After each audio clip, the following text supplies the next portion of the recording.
Yo, yo, yo. What's up, everybody out there? It's the Good Life Podcast, the Kickback. It's your boy, Good Life for Us, coming to you with another series of a podcast about mental health, about awareness, enlightenment, about art, about creativity and inspiration, motivation, all those good things you could think of. We're going to house them here. We're going to have guests here. We're going to have professionals here. We're going to have new people here, old people. Everyone is invited, and I hope you're carrying on these conversations further past the show and just listening, but make sure you get involved and you actually share this information with each other. So we have a special guest, a reoccurring guest, my boy Gene. We went to high school together. We didn't play basketball together. We didn't did art together. Brothers and did poetry. He's a writer. So yeah, I mean, anything else you want to add to yourself, go ahead. Let us find you on social media. Yeah, first of all, appreciate the introduction. I'm working on it. But again, I go by Gina Author. I am a local author here at Columbus. I've written 3 books so far. I'm working on my 4th, self-publishing. I do open mics now, so you'll probably catch, if you go do poetry open mics, you'll probably see me out there. That's kind of like my new thing right now. So that's nice. Kind of where I'm at with it. So shit, just to stay here, how was it when you first started doing open mics? What do you feel like you used to overcome the hurdles and adversity that come with just performing in front of an audience? You know what I mean? Public speaking. Yeah. I'll be honest with you. I was nervous as fuck when I first started. I kind of, like, my first show, like, somebody signed me up. I didn't even sign up. It was like some 8 Mile shit. They ended up signing me up. I'm like, all right. So I had to come up with a poem. I mean, I had poems. I'm writing my whole life, but I never really like put my stuff out there. And it was like, well, you're selling books right now, so this would probably be another good way to get an audience. This would be a good way to promote and stuff. So I didn't think of it that way at first, and then started doing them more. And I started selling books at the same time while I was there. And I'm like, okay, this is good. But then I started getting good at it, and I started like being around all these other poets, and I'm looking like my mission. I want to gain these guys. I want to gain these cats respect. I want them to respect me and respect my pen.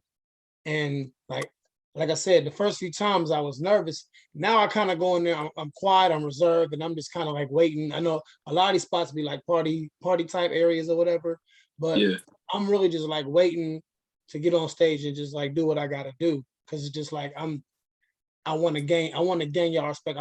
When I leave here, I want to gain a fan. When I leave here, I want to hear somebody go, okay, I want to get a dap before I walk out of here. Like, okay, your shit was dope. Like, to me, that means something. It means whatever I'm saying, you was fucking with. That's kind of like, that's where I'm at right now as far as like these open mics and stuff. Like, I just want people to understand, like, I do this. This is something I love to do. I fuck with it. And like I said, it's been really good promotion wise as far as my books, but also for me, just being an introvert, just I have to pull myself into these situations because I got to experience life and shit. Like, I can't just be sitting in the house and stuff. And I got to find something that I love to do at the same time that's going to make me want to go out and do stuff like that. And with these open mics I've been doing recently over the past year, I've only been doing this for a year now. I'm starting to like gain confidence and stuff now. I can tell when I'm on stage, I sound different than when I first started. And like I said, to me, it's been more of a confidence builder. It's more like me trying to get me using my voice finally the way I've always wanted to. So it's more of like, it's a personal thing for me. And I'm competitive at the same time. So I know, like, when I first got in there, there's a few times I'm like, I just want to see what everybody else is doing. I want to get the feel for the room and who else is up there. And I just be like, okay, I know my shit better than his. I bet you, but I got a topic way better than that. Like, at first, that's how I kind of went in there, because I'm just like, I want y'all to remember who I am when I leave here. Now I don't do that as much now. I still have that sense of like competitive spirit when it comes to it. I go up there like a damn battle rapper, damn near. But you got the flag to you. Yeah, I mean, I want to be, you know what I'm saying? I want people when they see me walk to the mic, they hush. That's what I want. They say, okay, he about to say some shit. And That's you got how to demand that kind of attention. That's exactly, like, especially like going in like doing some of these spots for the first time and they don't know who you are. So that's the challenge that I love now because I'm dealing with it like right now. Like there's a lot of spots that I haven't been to yet. There's a lot of spots that I'm just going to for the first time. It's a different audience, and that means I got different topics I can pull out and different people I can meet and stuff like that. And it's just like okay, now it's what I'm saying. It's getting bigger. The audience is kind of getting bigger, yeah, and that means a lot to me because people are yeah, seeing me and start to see me and know, oh, okay, that's what's up. That's dope. You know what I'm saying? But yeah, it's my yeah. words. So do you feel like with your poetry, with your writing in general, that you have a central message or theme that you're projecting, that you're pushing out? Or Um, do you just life. write? Sometimes I just write, and a lot of times it's life topics. It's the same topics that men go through, grown-ups go through, our generation goes through. It's just in my own words and how I may see about it, like Okay. my own vocabulary about it. Like I have my own way of thinking. So of course, people see the world differently. You know what I'm saying? But we're all experiencing the same thing, and it's just with my words. I may experience something differently, but I can also convey it with my words, so you can see how I feel about things. Facts. Facts. I agree with that. So as your audience grows, do you feel like your message is changing? Like not in a good or bad way, but just do you feel like your message is evolving, I would say? I think so, and it's also giving me more topics to write because I want to have an appeal to more people. I want to reach more people. I also want to stay grounded and write the way that I write though. At the Okay. same time, like I don't want to stray too far with how I write, but I also want to write the way I write with those topics because that's Gotcha. me. You know what I'm saying? It's You want me. Those are my words. yeah, yeah. I definitely feel that. So do you feel there's a difference in writing poems to writing books? Definitely. It's a big difference. So do you both Poetry, at the same time? with me, poetry is just more, it's a feeling. You're writing a Okay. feeling. It may with me, I know like I'm at work and I have a topic come to my head, and then I'll think of a few words and start rhyming. It's kind of like some rapper shit, and you start like just writing stuff down. But with a story, it's totally different. Like it's the scheduling of it is different. The way you're writing it is different because especially with like a fictional story. A fictional story is a lot is to me because I've done both. I've written. I'm writing a fictional story now, and I've done like Oh, nice. my life and stuff like that. Like it's easy to write about my life, but it's a lot harder to write fictional stories when you're trying to make stuff up, especially when you're trying to make it up on the fly, or you're Yeah. trying to like you have to think of topics to think that will reach the audience or whatever. But when you're And writing, people look you're for the writing accuracy of what you say too. exactly, you know what I'm saying. You got to keep a message going. You got to keep the story flowing. It's different. You know what I'm saying. You can't really slip up in a story because people are gonna go back like, oh no, this is different from what it was before. But with poetry, it's different. Like you can just write whatever. It's free. You know what I'm saying? It's like you Yeah. being on the court and just shooting around by yourself.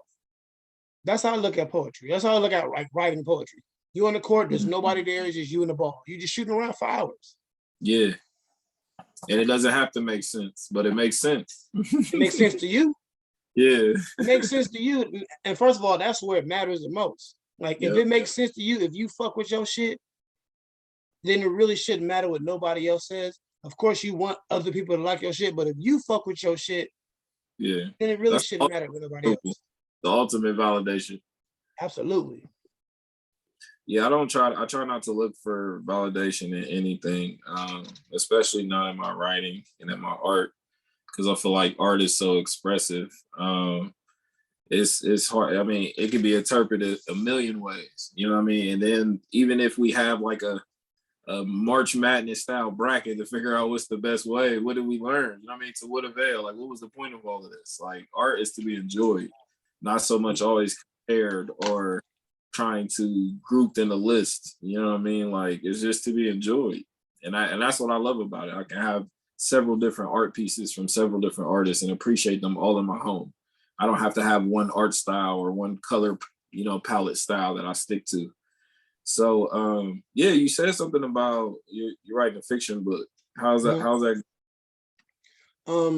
This is probably different from a lot of fictional books because of how I'm writing it. It's like you asked, what's the difference between writing a story and writing poetry? But with this book, I'm fusing both of them together because everything, like the dialogue and everything, it rhymes. It's kind of like a play. Like the dialogue, the situations, every situation that these people are in, everything is rhyming. You know what I'm saying? The story rhymes from beginning to end. So it's a not only am I trying to come up with a story that's going to have to connect all the way from beginning to end, but I also have to make it rhyme on top of that. Characters talking to other characters, not just the main characters, but the outside characters, they have to rhyme. Like it's different. So it's been a challenge so far, but it's a two-parter and I finished the first part and I'm going to put it out sometime this year, but it was that was probably one of the most difficult but fun. It was fun at the same time. It was fun as hell because it's like, well, okay, what can I think of next? You push like what setting could I put them in and how can I describe it here? You know what I'm saying? Where can I put these characters at? What emotions can I give this character towards this character and how can I make that rhyme? It's like you're connecting dots. Hard as fuck, very hard dots to connect, but still connected. Fulfilling though, probably when they connect. Hell yeah, man. I can't wait to put this one out. I know when we're going to call now our lost episode. Last time we talked about publishing and publishing for yourself. And that's something that I'm researching heavily right now because I think I am going to start my first book off as just self-publish and start publishing a company and keep going, you know what I mean, with it from there. So how has your journey been, your publishing journey? Well, I first got I got a book deal from a publishing company, Shade Publishing. Shouts out to them. I want to say 2016. I just so happened to send my first book. I've been working on my first book, which was about my life in college for years, and I didn't know anything about publishing. I didn't know anything about editing. I didn't know anything about that, and I was just like trying to reach out to different companies and like just send the story off and see what anybody could do for me or help me out, and I wouldn't get anything, but Shade Publishing was like my last resort. I won't say it was my last resort because I don't want to make it sound like that, but I remember I printed out a paper with their information and I just so happened to find a paper and I got my books and stuff. I got my book together and I sent it off. I didn't think nothing of it. And like within a few weeks, they was like, we want to work with you. We want to give you this book deal and stuff like that. We're going to help you publish this book. And I was just like, I can't believe I fucking did that. Okay. That's awesome. Yeah. And they the lady Deborah Shea, oh my gosh, she's dope. But she kind of walked me through the whole entire process, like my pictures and stuff like that, and editing and things like that. And we put out the first book, and it did pretty good. And so as soon as that book came out, I started writing my second book. And it went through the same process. And like I was actually gaining more knowledge of how to do this on my own because I felt like eventually that time was going to come.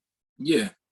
And no later than I put out the second book, the publishing company kind of went under. And I was like, damn, all right. And I was working on my third book, which is my poetry book at the time. And she basically walked me through how to self-publish like a certain way on my own. And I kind of, from there, I just kind of like, I started doing it by myself, but it was a lot of hurdles and stuff like that. I had to learn how to edit on my own, typeset, things like that. Covers, I had to do my own, like, it was a lot of stuff I had formatting, stuff people don't think about. It was like process of elimination. It was just like, I had to learn trial and error. And eventually I started to get the hang of it. And it's just like now I'm very appreciative of that journey, that little journey that I had those 2 years with that company, because now I feel like I can go out on my own and work on my own thing and eventually get my own imprint, get my own label, and start putting my own name on my own stuff. You know what I'm saying? Like, I mean, at the time when I was with the company, I still like owned the rights and everything, but now it's just like I'm going to see every penny. You know what I'm Exactly. saying? No matter how many books I sell, whether it's one book or whether it's 100 books, I'm going to see all that. Mm-hmm. And to me, that makes me feel that just does something for me, because like this has been a journey. This has been a journey. It's like, and I'm far from done. You know what I'm saying? Like, but this has been a journey so far. And like I said, you tie in open mics and stuff into it. That just adds another like part of the creation now. Yeah. You know what I'm saying? Because now I'm not just writing for books anymore. I'm writing for performances, and I'm trying to merge both the worlds. Like, okay, I got these poems, but I also got these books. So now I'm learning how to promote on my own and stuff like that, and advertise my own stuff. Like me and my boys, we make little funny videos and put them out. We will advertise here and there. So we're trying to just like learn the game on our own basically right now. Mm-hmm. And I mean, it's been, like I said, it's been a journey, and I appreciate every step of the way, honestly. Like, it's small steps, but steps nonetheless. Like, progress is a process, and I'm starting to learn that.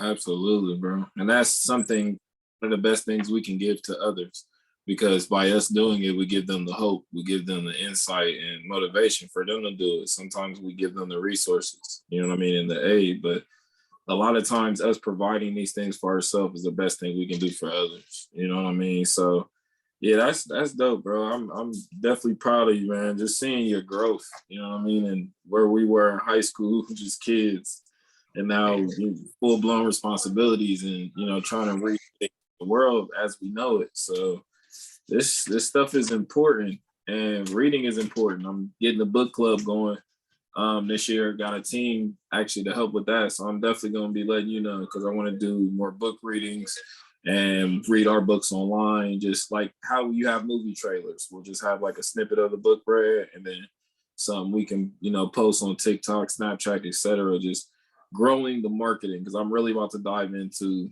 publishing in the book world and learning how to even market myself as a author, because a lot of authors, the first thing they say is, if a person's book isn't doing well, it's because they're not marketing themselves. Like, even when they have publishers, you still need to market yourself. You still need to get on radio, get on podcasts, send your book around.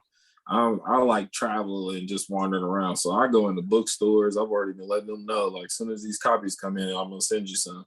You want to put in an order, let me know. You know what I mean? It's just getting ahead of these things, but also dreaming big and not being afraid to fail or fall. I think that's a lot of this. And it takes so much patience when it comes to books, especially working with others. Like you said, some people write certain books in months, some people write them in years. So the patience to understand the process sometimes comes from you doing the process. And we try to understand a bunch of things about the world that we've never experienced. So the best way that we can kind of gain common ground with each other is us experiencing all these things, even if it's something you don't end up doing the rest of your life. It's something you can say you did. You know what I mean? Sometimes it's as simple as it's something our kids can say we did. And that shit brings me joy as much as you know what I mean, if it was me. Anything. Yeah. So how have you been managing writing and being a dad and being social and dating and having friends and alone time? What is your work-life balance like? Oh boy. Gee. I'm very scheduled because I work so much, but I tend to fit everything in there as far as I can. Like, I work at least 60 hours a week, but I'm still able to be a dad on weekends. I'm still able to go to the gym. I'm still able to do open mics. Like, I've learned to find time and schedule to where I'm able to not be late for anything or not be too tired for work. I mean, it's certain nights I may get home a little too late, but I'm still able to hold my own at work the next day. But as far as being a father is amazing. Like, my daughter just never ceases to amaze me at this point, because like I see the artistry just rubbing off on her, and she's just like diving in head first. Like every time she comes over here, like I posted something about it yesterday. Every time she comes over here, she draws a picture of me. It's just like a different type of caricature, and I keep all of them.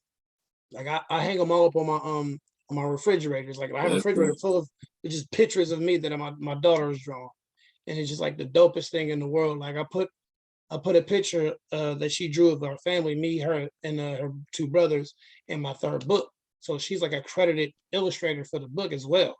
So awesome. it's so dope to see that, like especially her, like she loves to draw. Like I have to have pencils, pens, crayons on deck when she comes over here. I gotta have art stuff for her on deck when she comes over here, because that's what she's going to do. She don't care about really going outside like her brothers do. She's just flying in here. She was sitting here and draw her life away, and I'm just like, go right ahead. I did the exact same thing when I was her age. So just to like see my daughter doing the same exact thing I was doing, I'm just like, oh my gosh, what do you need? Oh, I'll be right back. Like, Priceless stuff. oh man, it's so dope to see. Like you see your sons playing sports, and he's like, it does my heart so good. And like my time with my kids is probably the most important thing to me, because it's like it re-energizes me when I'm tired from work, when I'm tired from the gym, my body's tired, my soul is tired, when I'm just tired of life, period. And I see them, it's a different ball game.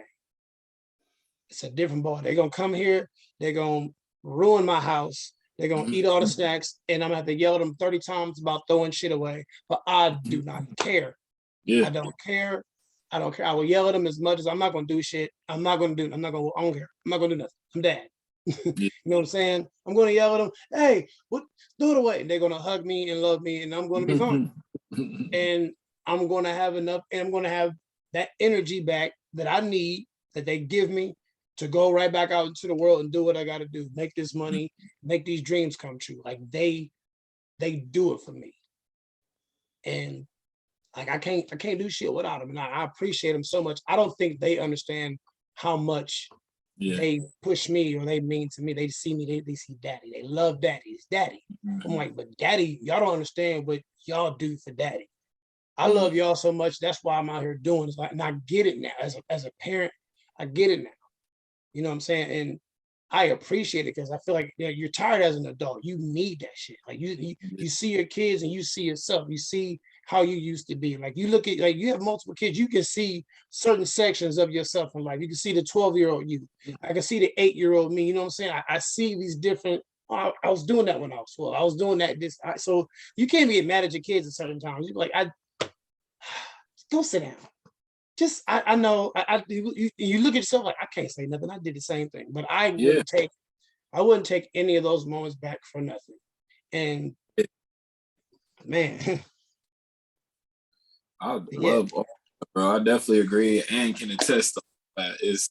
It's a lot of emotional energy, you know what I mean, that you have to put into these people and that they put back into you. But I love it too as an aid to just show me how other people should treat me. Like your kids love you so unconditionally. That's what we should not expect, but that's what we should receive from other people, like including them. So they've taught me a lot. I tell my kids the same. Like, y'all saved my life. You changed my way of thinking.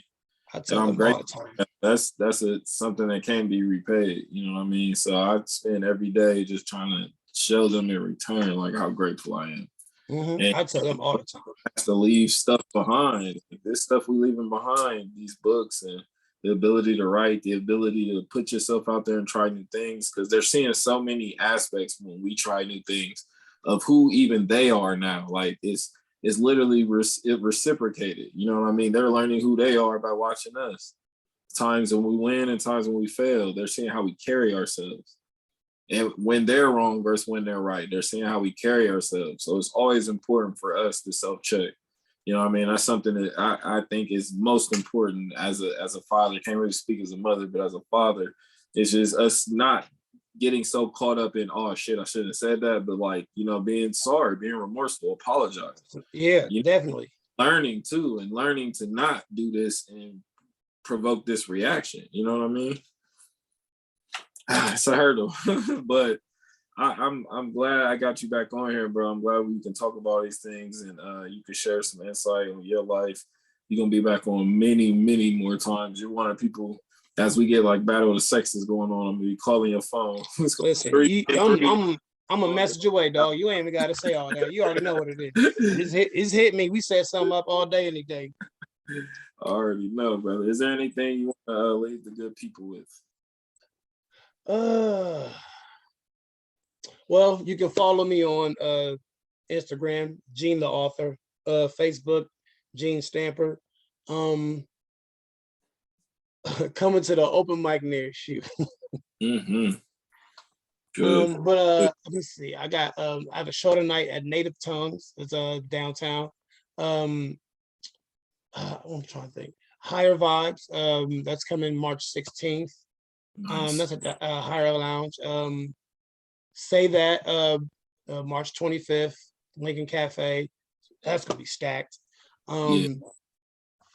We got a lot of great poets in this city, and I'm honestly appreciative that I met a lot of them, and they've been really friendly, even at times where it probably seems like I wasn't because I was just quiet and new or whatever. But Yeah. I appreciate everybody, man. I appreciate all the I appreciate everybody that's come out to these things and they show us love, because like when we get up there is really tough. It's really like we're not like 100% professional, but we up there bearing our soul in a lot of the shit that we say. Like my words, book wise, poetry wise, like I'm bearing my soul in ways that I never thought I would, but it's ways that I know I need to get out. Mm-hmm. So I'm just appreciative of anybody who is even willing to listen, willing to read what we have to say. Like it means the world to us because that's our art. You know what I'm saying? And we sensitive about our shit. It's Absolutely. like what Badu said. I look at this like my kids. Yeah, we supposed to be personal. We supposed to guard it like we do because it's important. You know what I mean? Things you love the most, you got to protect the most. So I felt that. Yeah, I'm back outside this for the poetry bag. I'm working on my first like poetry album, poetry book. So yeah, we gonna share some stages together for sure. But yeah, I appreciate having you, man. We're gonna get out of here. I'll let you know the next time we're gonna be back. Appreciate everybody for tuning in, listening. Make sure you subscribe. We on Instagram at Good Kickback and Facebook at Good Life Podcast at Kickback. You watching us on YouTube, so you know we on YouTube now. So we're gonna see y'all when we see y'all. Congrats, bro. Appreciate it.